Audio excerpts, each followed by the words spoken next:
Salamat, attorney. Ingat kayo. Salamat po. Alam mo, nagsisinungaling yung Timo na yun eh. Oo, halatang halata. Nay, Tay, ano po bang sabi ng attorney? Talaga bang credible yung Timo Malabanan na yun?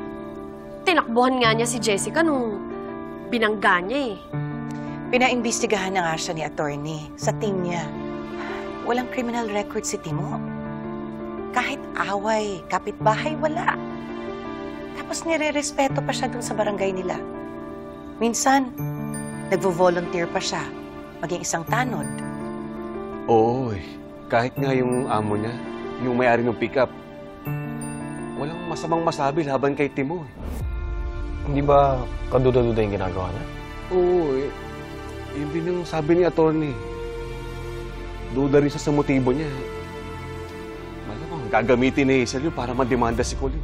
At mapupunta sa atin ang burden of proof. Kaya kailangan nating mapatunayan na nagsisinungaling yung Timo na yon.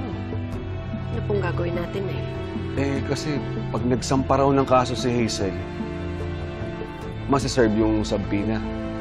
Ngayon, kinakailangan natin mag-file ng counter affidavit. Kailangan talaga handa tayo eh. Lalo na si Colin. Velma, nakita ko pala parang may binulong ka kay attorney. Anong sinabi mo?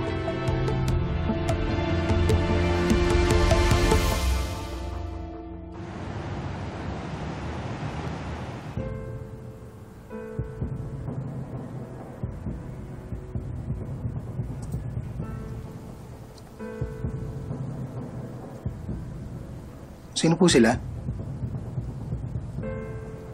Nanay ako ni Colin. Sino pong Colin? Yung sinasabi mong tinulak si Jessica Cruz. Kaya mo siya nasagasaan. Ayoko po kayong kausap. Sir, balik niyo na ako sa selda. Hindi ko na makilala itong mga to eh. Ibalik niyo na ako doon! Magkano pinayag sa'yo ni Hazel?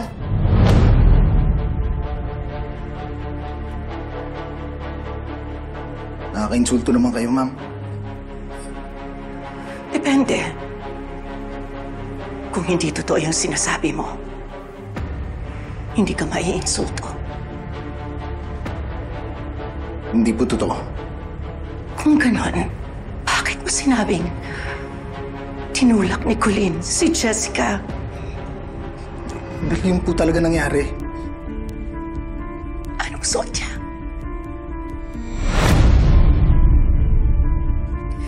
Hindi ka makasagot?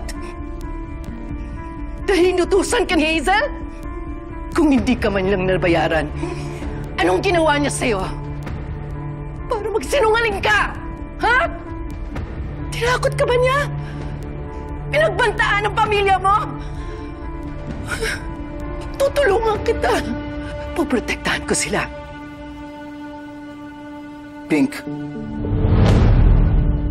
Ano? Pink po yung suot niya. Dark blue po na shorts yung tumulak dun sa Jessica Cruz.